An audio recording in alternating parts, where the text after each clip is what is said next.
देखिए, जल के गुण एवं जल प्रदूषण। प्रदूषण की तो बात बाद में करें, पहले बात करेंगे कि जल के गुण।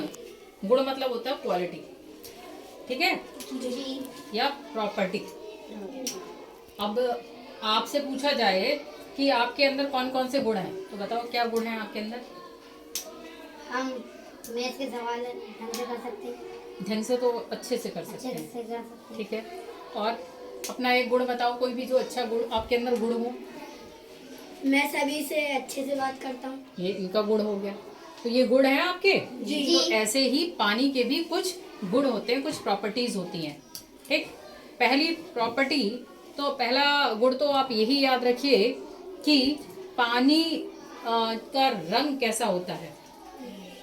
पानी का रंग कैसा होता है? रंगहीन। रंगहीन, यानी कि पानी का कोई रंग नहीं होता। दूसरा, पानी की घुलनशीलता।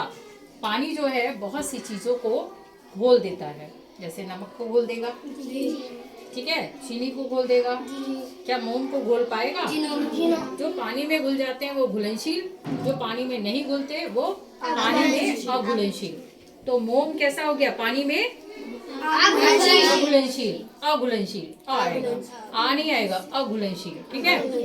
और चीनी पानी में घुलनशील है या अघुलनशील? तेल पानी में घुलनशील है या अघुलनशील? हाँ, तेल जो है पानी में घुलता नहीं है, पानी की सतह पे तैरता रहता है, ठीक है। अगर पानी के ऊपर तेल गिर गया है और अगर आपने उस पे आग लगाई तो ऊपर ऊपर का तेल जल जाएगा और नीचे का पानी रह जाएगा, मतलब ऊपर की तरफ आग तब भी लग जाएगी जब तक वो तेल पूरा खत्म नहीं हो जाता है। तो पानी की घुलनशीलता पता लग गई जी। पानी का कोई रंग नहीं होता जी, इसलिए उसे रंगहीन कहते हैं जी। कोई गंध नहीं होती, कोई महक नहीं होती है, इसलिए उसे गंधहीन, बिना गंध वाला गंधहीन हीन को लगा देते हैं, ठीक है। तो पानी रंगहीन होता है यानी कोई रंग नहीं होता, गंधहीन होता है यानी कोई गंध, स्मेल, खुशबू, बदबू वगैरह कुछ नहीं होती है, ठीक है। तो गंधहीन हो गया। और दूसरा, पानी का कोई स्वाद होता है? खट्टा, मीठा, कड़वा, नमकीन कुछ होता है? नहीं। तो पानी कैसा हो गया? स्वाद लगाओ, स्वादहीन। तो पानी रंगहीन हो गया, रंगहीन हो गया, स्वादहीन हो गया, गंधहीन हो गया। और पानी में जो जो चीजें घुल जाती हैं वो पानी की घुलनशीलता भी होती है, मतलब घोल लेती है, कुछ चीजों को अपने अंदर पानी घोल लेता है, और कुछ चीजें अघुलनशील होती हैं, ठीक है। इतना क्लियर है? नेक्स्ट है जल प्रदूषण। पानी को ही और क्या कहते हैं? जल प्रदूषण। पानी को और क्या कहते हैं? क्या? जल कहते हैं ना, प्रदूषण पूरा जो बोल रहे हो। पानी को क्या कहते हैं? जल। जल के दूषित हो जाने को यानी गंदे हो जाने को ही जल प्रदूषण कहते हैं, ठीक है।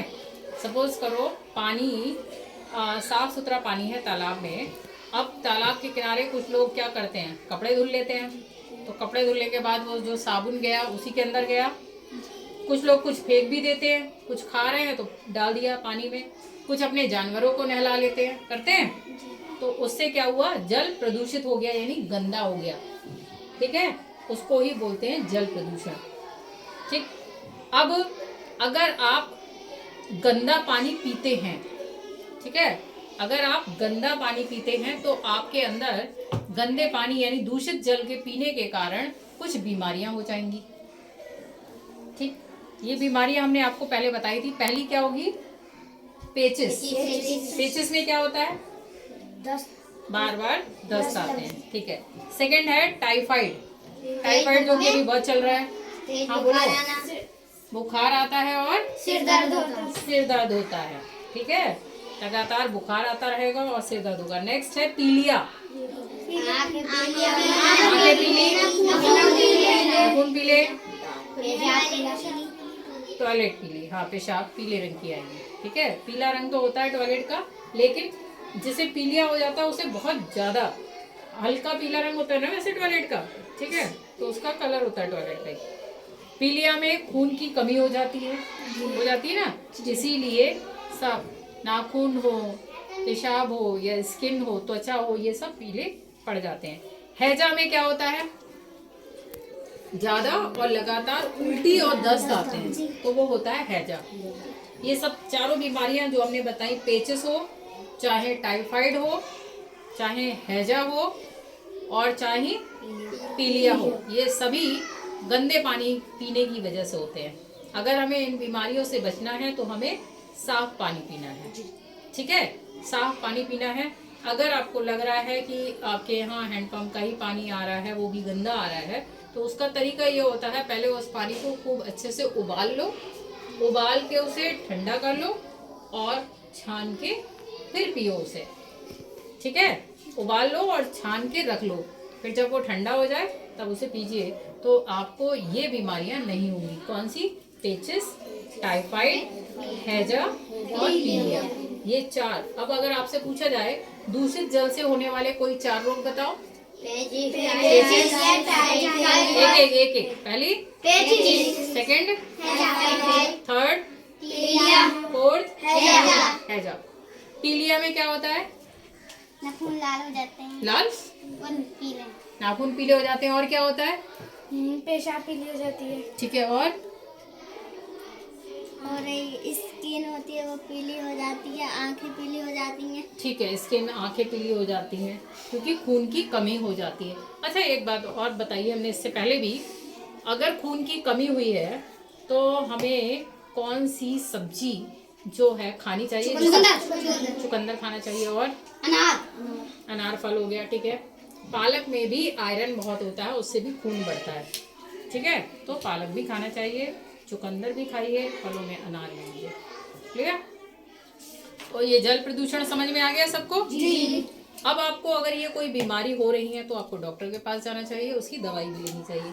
ये नहीं है मैम ने कहा चुकंदर खा लो तो खून की कमी, किसी को पीलिया हुआ है तो कह दिए चुकंदर खा लो, अनार खा लो, पालक खा लो, सही हो जाओगे, ऐसे नहीं, दवाई भी चाहिए होगी और साथ में खाने का भी स्पेशल ध्यान रखा जाता है। नेक्स्ट है, अब आजकल क्या हो रहा है कि बहुत सी बीमारियां फैली हुई हैं जिसमें कि कुछ मच्छरों के काटने से भी फैलती हैं। और मच्छर पनपेंगे कहाँ? गंदगी में। कुछ मच्छर गंदे पानी में रहेंगे, जहाँ भरा हुआ पानी है वहां आएंगे, कुछ गंदे पानी में रहेंगे, कुछ साफ पानी में भी पनपते हैं, ठीक है, कुछ साफ पानी में भी, जैसे कूलरों में पानी भरा होता है तो उसमें भी पनप जाते हैं ना मच्छर। तो मच्छरों से अगर हमें बचना है तो साफ सफाई रखनी है, घर के आसपास कहीं पानी भरा ना रहे, अगर नालियां वगैरह भी हैं तो उसमें उन दवाइयों का छिड़काव कर दिया जाए, ठीक है। तो इस तरीके से हम मच्छरों से भी बच जाएंगे। अब मच्छरों से होने वाले रोग हो गया, जैसे कि सबसे ज्यादा कौन सा फैलता है? डेंगू। और एक और फैलता है चिकनगुनिया। और बताओ, जो मलेरिया। सबसे ज्यादा जो फैल रहा है वो कौन सा? मलेरिया और डेंगू। इसके अलावा चिकनगुनिया भी होता है मच्छरों के काटने से, और फाइलेरिया भी मच्छरों के काटने से फैलेगा, ठीक है। कौन कौन से हो गए? मच्छरों के काटने से कौन से रोग हो जाएंगे आपको? डेंगू, मलेरिया, फाइलेरिया, चिकनगुनिया, ठीक है। क्योंकि जब मच्छर एक व्यक्ति को काटता है तो अगर उसके अंदर इन चारों में से कोई बीमारी है, सपोज करो किसी को डेंगू है, मच्छर ने काटा तो वो खून जो उस आदमी का था या इंसान का था वो किसमें चला गया? मच्छर में। अब उसने दूसरी जगह किसी और को काटा तो वो खून किसमें गया? उसमें भी जाएगा ना, काटने पे उसके जो जिससे वो शक करता है, खून पीता है, तो वो वहां पे भी लगेंगे तो उसमें ट्रांसफर हो जाएगी थोड़ी बहुत अमाउंट, तो उसको भी फिर वही, अगर डेंगू है तो डेंगू फैल जाएगा। इसीलिए कहा जाता है कि फैलाने का काम कौन कर रहा है? मच्छर। अगर मच्छर ही नहीं पनपने दें तो एक से दूसरे में फैलेगा ही नहीं, ठीक है। और किसी को हो ही ना तो उसके लिए सबसे अच्छा तरीका है क्या? साफ सफाई रखिए, साफ सफाई रखिए। सबसे ज्यादा गंदगी फैलने की वजह से ही बीमारियां फैलती हैं, ठीक है, ओके।